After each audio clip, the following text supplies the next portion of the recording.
Hi guys, James at Rampant Lion Reviews again for you today with another beer review. For this one we are going to stick to Sweden and we're going to have a look at a beer from another brewery that I've never tried anything from before. As I've told you in previous reviews, there are somewhere in the region of 750 little Swedish breweries these days. There's a very strong home brewing culture in Sweden, and that was born out of the fact that the alcohol laws were so strict, so people brewed their own beers to kind of get around this, and over time more and more of these home brewers have turned professional, and the standard of beer amongst these very small breweries is really high actually. To survive as a brewery in Sweden, you've got to have a good standard of beer. So you can find some real gems amongst these very small Swedish breweries. So here on the channel, I always make the effort to introduce 2 or 3 new and small Swedish breweries on the channel every month. And it's one of those reviews that we're going to do today. And I'm excited to see how this one turns out. So yeah, for this review then, we are going to head up towards Gothenburg once again. Göteborg, as you would say in Swedish, the Swedish craft beer capital up there on the west coast. And we're going to have a look at my first beer from Hawelkas Brewing. So this particular beer is called the Unicycle.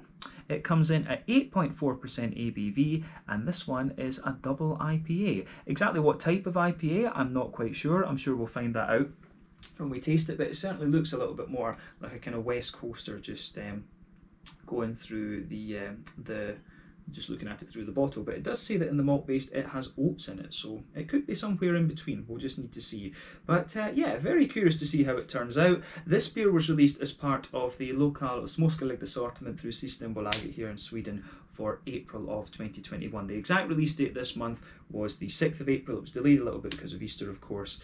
But yeah, I think these guys will be releasing beers fairly regularly over the next little while from what I found out. But yeah, cool to introduce these guys on the channel for the first time. Hopefully it's another interesting beer, and I hope that you guys watching enjoy my take on this one as well. So yeah, let's see how we get on with this beer then. So as always with my reviews, I'll tell you a little bit about the brewery before we taste the beer. If you want to get straight to the tasting, just fast forward. All the usual links are in the video description below. That's the brewery website, the link to my other reviews that hopefully I can do in the future from Hawelkas Brewing. This is the very first time I'm trying one of their beers, as I mentioned, but there's all the usual social media down there. If you want to see more reviews, do please consider subscribing to the channel. The whole channel, of course, has a geography-based tagging system, so you can go into the homepage and search for beer based on country, city, state, county, province, prefecture, whatever it is you happen to be interested in. Do check out the playlists of beers from different countries. There is one there for all the Swedish beers that I've reviewed for you. That's constantly being added to. And as always, please do get in touch and let me know some of the other beers and breweries that you guys would like to see me review. It's always great to hear from you guys that are watching the videos, and the support that you show the channel is hugely appreciated. So anyway, on to my brewery notes then to tell you a little bit about Hawelkas Brewing. So this company was founded by Amadeus and Karina Berg, Niklas Johansson and Magnus Alström, and they're based in the Kålltorp area in eastern Gothenburg. But all 4 of the founders work full-time, and they do the brewery on the side, if you like. So this is a kind of side project brewery, but many of these very small breweries are. But the brewery apparently evolved from a home brewing collective which was called Ölbrygge Mafian, which was in Hisingen in Gothenburg as well. But in the end there was about 4 members left, and so they decided that they were going to turn commercial. But the name Hawelka comes from Amadeus's cousin, who was also involved in the brewing from early on, and the 4 remaining members really liked this name, and so the cousin agreed. And then it was used as the brewery's name when they turned commercial, which is pretty cool. But in the beginning they brewed between 70 and 150 litre batches, and they knew in early stages that they wanted to contract brew their beers. So they brewed their first contract brewed beer at Wet Whistle Brewery in July of 2019, and then the following year in 2020 they moved into their own premises. They moved from Hisingen to Kålltorp, and then they have installed a brewery in there as well. The plan apparently is to install 2 150 litre brew kits and just gradually grow the fermentation capacity over time, and they're kind of getting started on that, of course. But as of April 2021, when I'm filming this review for you, these guys have produced 20 different kinds of beer according to Untappd, but I'm guessing if they've evolved from a home brewing group, they've probably got a hell of a lot more than that up their sleeve. So we'll need to see what these guys release over the next little while. But that's all the information I could really find on this brewery. I'm sure we'll be able to add more notes to that over the next little while, but yeah, it's pretty cool. Another brewery that's evolved out of a home brewing group. They've had a couple of breweries on the channel here, a couple of Swedish breweries that have kind of gone down that route. They've evolved out of home brewing groups and things. But yeah, that's it, as I say. So if you want to learn more about these guys, you can check out the brewery website. You can follow them on Facebook and Instagram to keep up to date with all the latest goings on. That's probably the best way, because I think the website was just like a kind of picture, if you like, when I opened it up. But yeah, you can of course check out the Rate Beer Untappd things as well if you want to learn more about the different beers that these guys have done too. But yeah, let's get on and have a look at this beer then. So as you can see, the artwork on this one is pretty snazzy, I have to say. I do quite like the artwork on this one. And then there is the brewery symbol on the back there. I don't know if the camera's focusing on that quite well, but you can see it's a little bit like a kind of weird clown face sort of thing. But you can see plain white bottle cap on this one. This is of course a 330 milliliter bottle, and as we said earlier, it's an 8.4% double IPA, and this one has barley malt and oats in it. So yeah, this one I think could be very interesting. So I think the beer cost me roughly, I'd say that it probably cost me 30 or 35 Swedish krona. I think it would be 35 when you consider that it's 8.4% ABV, so let's go with 35. So that's about €3.50. About just a little bit over £3 sterling, and then maybe in the region of $4.25, maybe $4.50 American for those of you watching in different places. But yeah, let's get this guy out then, and we'll get on with the tasting. I'm very curious to see what this has in store for us. Always nice to try beers from these very, very small breweries. So that's just a plain bottle cap, so that one can go in that pile. I like to keep my bottle caps that are unique. If they ever made a bottle cap with that on it, incidentally, that would be pretty cool. Don't know how much that costs right enough, but anyways. So let's get this guy out and get on and have a taste of it. So, a wee bit of sediment in the bottom there, but it's all natural, it should be alright. So, yeah, there we are. Let me just check that that's lined up so that my OCD is happy. And there we go. So, yeah. As you can see, this one looks pretty nice. So we'll look at the head before it disappears. You can see this beer's poured with about a third finger of a frothy, I would say creamy coloured head. That's going to fade away to be a very nice kind of thin foamy layer. But it's got a nice kind of big ring just around the edge of the glass there. And overall, it does look pretty nice actually. So yeah, in terms of colour, if we shine the light through this one, you can see it's got a lovely, very bright amber. It really looks a little bit more like a West Coast IPA, this one, to be honest with you. You've got a lovely, very rich ambery orange colour to this one. One or two big bubbles sticking towards the side of the glass, a few little ones going up towards the bottom of the head there. But I mean, overall, it looks, it does look pretty nice actually. So yeah, I like it. Yeah, so yeah, definitely. I think by the looks of it, I'm just trying to see how hazy it is. But yeah, I mean, with the oats, when it comes to the colour of these beers, the colour of the beer is dependent, 1, on the type of malts that you use, 2, the length of your wort boil. The more you boil the wort, or the longer you boil the wort, I should say, the more the sugar's caramelised, thus you get a darker colour of beer. West Coast IPA, at least I think this is a West Coaster, will undergo a boil of, you know, like 70 to 90 minutes normally. But yeah, it depends. The colour of the beer you get at the end depends in the first instance on the type of malts that you use. And the level of haze in these beers comes out a little bit more like, it depends on the level of the amount of oats and the amount of wheat and things that you use in the beer as well. But yeah, nothing particularly surprising about this beer in terms of its appearance when you consider that it's an IPA. So yeah, it certainly looks very, very nice. But yeah, I'm quite happy with that one. So let's take a closer look at the aroma then and just see what exactly we get from this beer. Ooh, that's old school. That is an old school IPA. But the thing I like about it as well is it still has a little bit of that rawness to it. It doesn't come over as being like madly refined. And this is one of the reasons why I like reviewing beers from the very small breweries actually. One of my favourite small breweries would be Muli's from is it Örebro that they're from, or is it Eskilstuna? I always forget, I always mix it up. But yeah, they're from out to the west of Stockholm anyway. But Muli's are one of my favourite kind of smaller breweries. I always try the new stuff from them. But this beer definitely has a little bit of that kind of old school and homebrewed kind of rawness to it.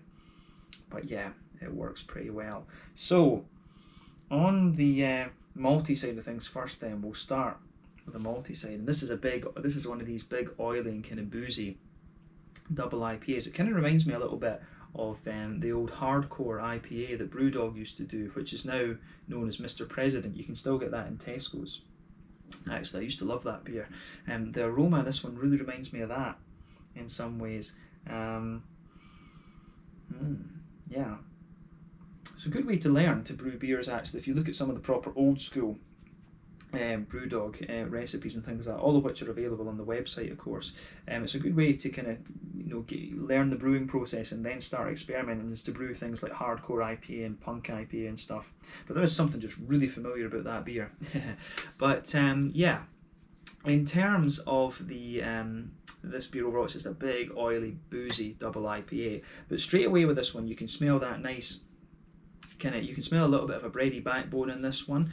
You can smell just a wee bit of the oaty kind of smoothness in there as well. Actually, the oats give you, you can smell that they just sort of thicken the beer up a little bit. So yeah, there is a wee bit of a kind of white bready note to this one, a wee bit of a bread crusty element as well. And then sitting on top of that, you've got all those brown sugary notes. You've got a lovely big oily caramelly note coming out of it. A little bit of a sweet biscuity element in there. Yeah, I think it goes together. I think it goes together very, very well, actually. So yeah, how would we say, the green side of this beer I think complements it too. But yeah, the malty side of the beer, big boozy caramel, a little touch, you do get a wee tiny touch of like a butter candy sort of thing out of this one, like a Werther's Original. There's a little bit of that in there, some nice kind of biscuity McVitie's digestive elements, and underneath, as I said, a little bit of white bread and some bread crusty qualities. So yeah, I like how that I like how this beer goes about its business in that sense too. So yeah, it gets a thumbs up from me in that regard. So yeah, it works. It certainly works. But yeah, on the hoppy side of things, then again, it's kind of what you'd expect. There's a little touch of earthiness in this one. You do get a nice big deep green component out of this one. And again, there's something familiar about this. Could it be a little bit of, Columbus or something that's in here, or Tomahawk, something like that. So you've got a nice little bit of a spicy floral aromaticity to the beer, a good little bit of a kind of grassy, zesty quality coming out of it as well. So yeah, it's got that, and it does have a bit of bitterness to it as well, and that does make me think this could well be that this, I think, probably is more likely to be a West Coast IPA. Appearance and the nose is really pointing towards that. But yeah, a little bit of a zestiness and kind of deep grassiness on the front tip of the nose too. Fruity wise, this one's quite interesting. I've got a feeling this one could well have a little bit of Amarillo and maybe a wee bit of Simcoe in it. I think this is it seems like a sort of old school mix, this one. I wouldn't be surprised if this was, Citra, Simcoe and Amarillo, to be honest with you. I think this one really strikes me as just being a little bit more kind of old school, and there's something very, very familiar about this beer. So yeah, for me, you've got a big oily orangey component to this one, which I think is Amarillo. I think some of the zestiness in this beer could make, that sort of tells me that it might well be Amarillo as well, because otherwise if there was a bit more earthiness and the oranges were a little bit lighter, then maybe I would say it was Mosaic, but I think it's Amarillo that's in here. And the tropical component is quite nice too. I mean, I think there is a bit of a sort of softer kind of passion fruity note to this one, which would maybe be Simcoe, and I think potentially, yeah, there's a bit of a mango in there as well, and the zestiness, as I say, is quite strong. And Citra, those are kind of telltale signs of Citra normally, but there is the whole vibe of this beer is just pretty old school, I would say. So yeah, I've got a feeling this could well just be like a Citra Simcoe Amarillo IPA, this one. I always like playing guess the hops with these beers if we can. It gets more and more difficult these days because there's so many different hops, but yeah, this one strikes me as being a properly old school, big monster of a West Coast double IPA. As I say, it reminds me of the old Brewdog hardcore IPA in a lot of ways, both in aroma and just in the sort of general vibe that the beer has. But yeah, take a little bit of time and enjoy the aroma of this beer before you get stuck into it. But I think it's about time we tried this one now. So yeah, this one is the Unicycle, a double IPA coming in at 8.4% ABV from Hawelkas Brewing Company in Kålltorp just out to the east of Gothenburg, Göteborg. Let's get stuck into this one. Slange, skål, cheers.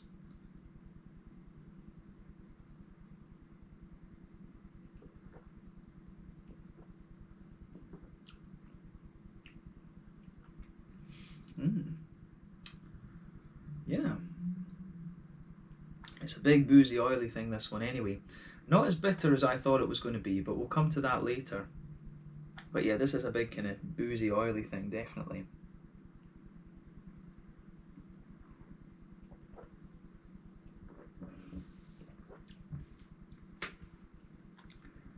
Yeah.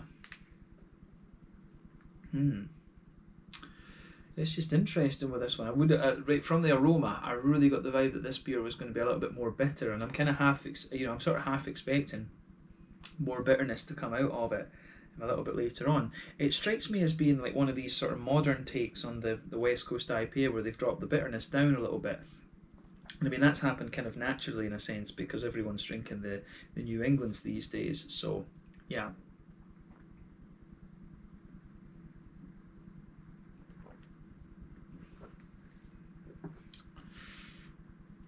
But yeah, it's certainly an interesting beer, this. There's quite a few interesting points to make about this. But yeah, it's a big oily, boozy sort of thing. But I think this is definitely a West Coaster, absolutely. But I like it. I do like this one, and it retains that sort of homebrewed rawness that I was talking about earlier. So that's a plus point for it for me. So yeah, let's try and break this down a wee bit then.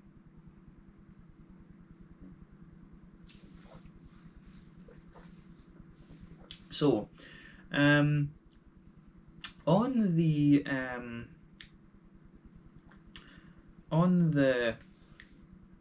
malty side of things, then it is kind of what you'd expect. It's quite similar to what you would pick up in the aroma. So straight away with this beer, you get that nice, smooth, bready kind of thing that just blankets the middle of your palate. So lovely kind of white bready element in there. There's a little bit of a bread crusty note to it as well, which I can really pick up on. And then on top of that, you've got the kind of brown sugars in there. In the middle of your palate, you've got that big, sweet, boozy, caramelly note out of it.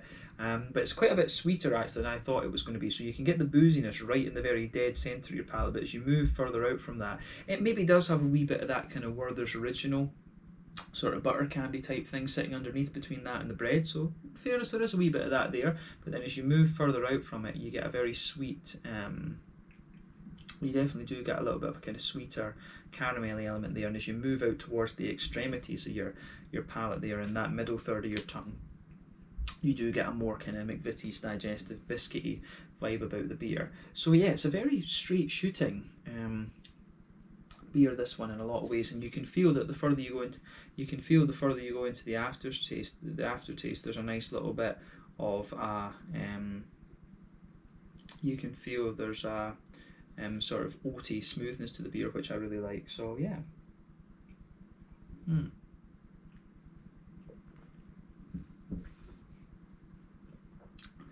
So yeah, this beer goes about its business quite nicely. I think you do get more of the oaty vibe out of this one the further you go into the aftertaste.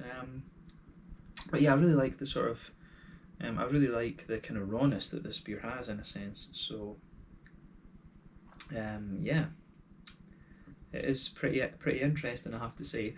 So in terms of the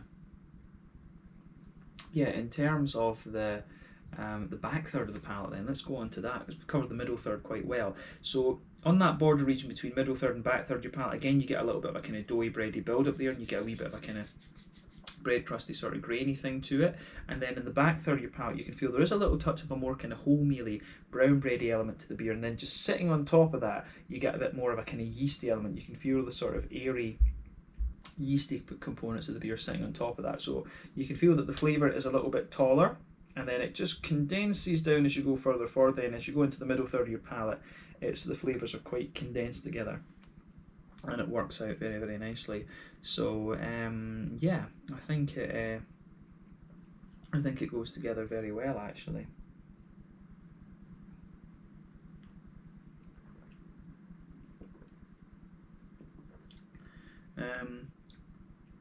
But yeah, the malty side of this beer I think is quite nicely done. On the hoppy side of things then, back corners of the palate, you do get a wee touch of earthiness there, but as you move further forward, it does get progressively more.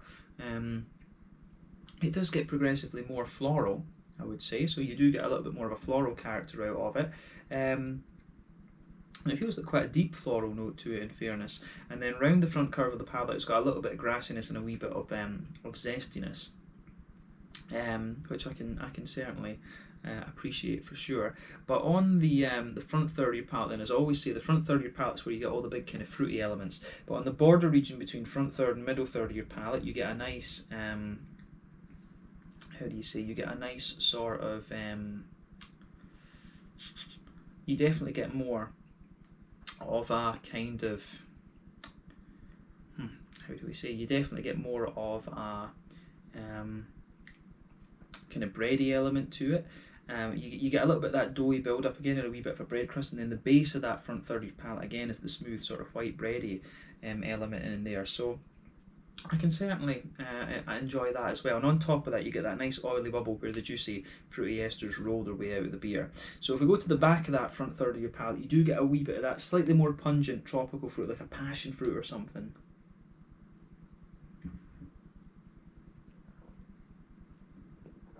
So yeah, you definitely get a little bit of that.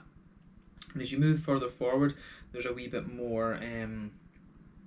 There's a little bit more of a kind of oily mango-y quality, which I can enjoy as well. And then as you move into the front half of that front third of your tongue, that's when you get the big oily orangey qualities out of it. You just get a wee bit of a slightly lemony lime note behind the very tip of the tongue where the grassy esters come out. So yeah, I think Amarillo and potentially Simcoe in this one. I'm not 100% sure about Citra, but Citra, it could be. I think it's quite old. I think it's some quite old school hops that are in this beer. I think it's Citra, Simcoe, Amarillo.